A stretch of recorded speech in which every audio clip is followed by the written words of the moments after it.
What's the scariest predator under the ocean? The crocodile? I don't think so. Loch Ness monster? Please, it never existed. How about the Kronosaurus? Well, it is extinct, but you might be onto something. Let's take a look at what it'd be like if these creatures were still around today. First things first, what on earth was it? The Kronosaurus was a marine carnivore that lived in the cool, high-latitude Eromanga Sea. It covered vast areas of inland Australia between 90 and 120 million years ago, during the early Cretaceous period. Near-complete fossils of the creature were also found near Colombia, which is a country that has a noted connection to prehistoric reptiles and turtles.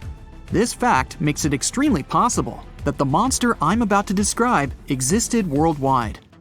You might have heard saurus and thought, oh, it's a dinosaur. But these were actually reptiles. They were the largest member of the Plesiosauridae family, referred to as plesiosaurs. Fossil evidence suggests they weighed over 20,000 pounds and were roughly 30 feet in length. Just to put that in perspective, the longest crocodile ever measured was a saltwater crocodile by the name of Lolong from the Philippines. It was 20 feet in length and weighed just under 2,500 pounds. And that's still 10 feet shorter and incredibly lighter than the average Kronosaurus, making the crocodile seem like nothing more than a glorified goldfish in comparison. Despite its terrifying length, the most physically daunting feature of the Kronosaurus was its head. Its skull was about 8 feet long, which was actually proportionally large given the size of its body length. Anything that was unfortunate enough to end up inside the Kronosaurus's mouth may have been given false hope. After all, the teeth of the beast weren't actually that sharp.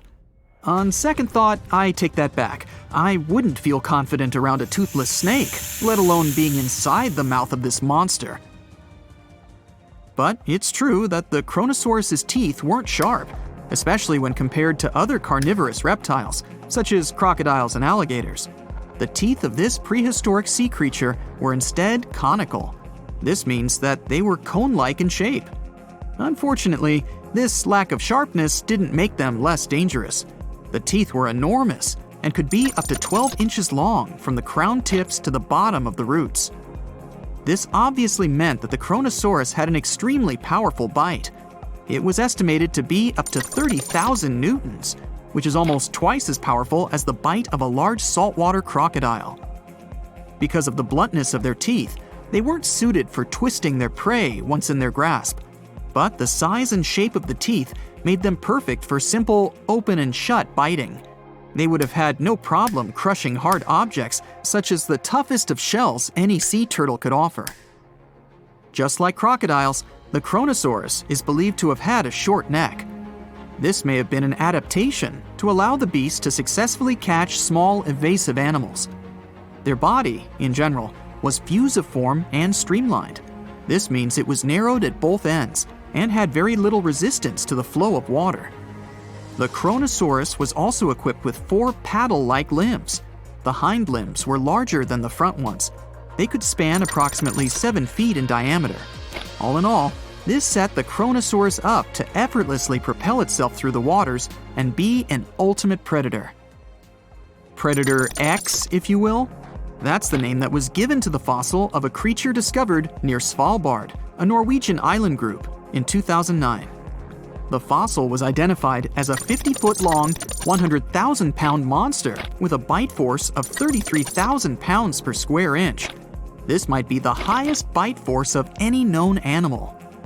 Although Predator X is yet to be classified as any specific type of animal, it was definitely a plesiosaur like the Kronosaurus.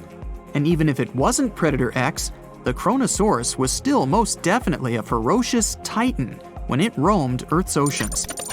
The Kronosaurus actually got its name from the Greek mythological figure of Kronos, the father of Zeus. Kronos was viewed as a titan from a generation of super powerful beings. So what was it that the Kronosaurus, this terrifying monster, actually feasted on to satisfy its appetite? This creature was known to eat sea turtles, squid, and other larger marine reptiles of that time, such as elasmosaurids and ichthyosaurs.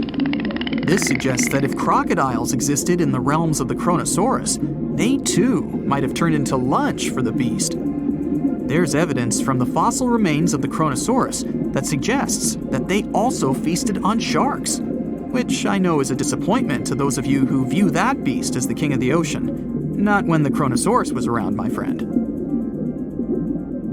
In any case, grounding all kinds of food into small pieces to help digest them would have been difficult without small teeth.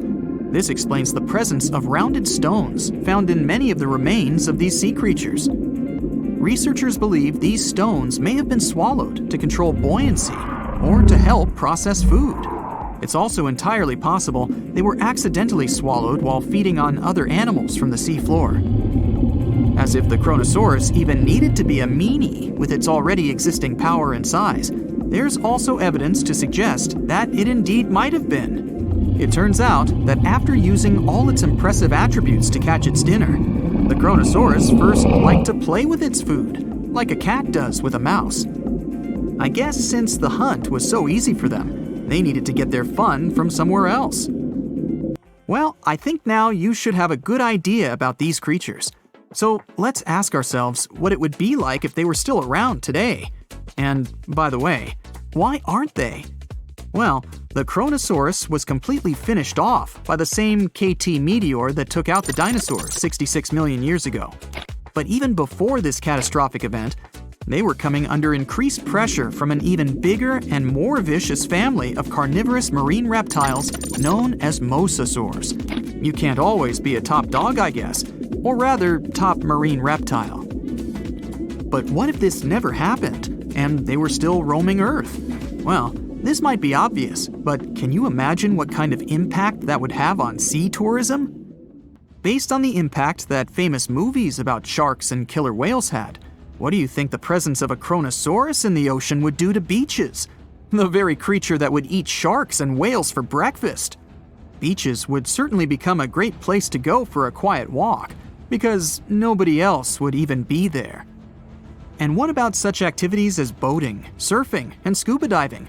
You think anyone would dare try them, knowing that this 30-foot beast could be lurking beneath them? Let's give humans some credit and assume most of them wouldn't.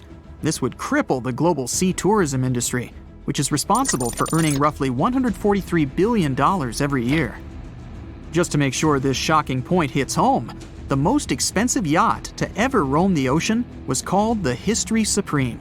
Its master bedroom was believed to have a statue made of T-Rex's bone and a wall made of meteorite rocks, as well as a 24-karat gold panoramic wall aquarium. Anyway, this yacht was worth nearly $5 billion, meaning you could buy 38 of them with the money lost in potential damages to sea tourism caused by the Kronosaurus. I'm sure that the yacht's owner was happy the beast never made an appearance in their luxurious aquarium. So luxurious, in fact, that some people believe the History Supreme, reportedly owned by some business genius from Malaysia, never even existed. Rumor has it that it was simply an elaborate hoax fabricated by the supposed designer. Anyway, I don't think the trouble would just stop there. People could actually be in serious danger, regardless of being near the ocean or not. No, I'm not about to tell you that this thing would grow legs, adapt to living on land, and start picking us off one by one. At least, I hope not. I'm just going to point out the damage that the Kronosaurus would inflict through its devastating impact on sea trade. In America, ocean transit accounts for 76% of national trade. On top of this, more than 100 vital pharmaceutical products originate in the sea. I'll also state the obvious and point out that the ocean is a huge food source for us humans. The presence of the Kronosaurus could have a great impact on our relationship with the ocean, something we usually take for granted.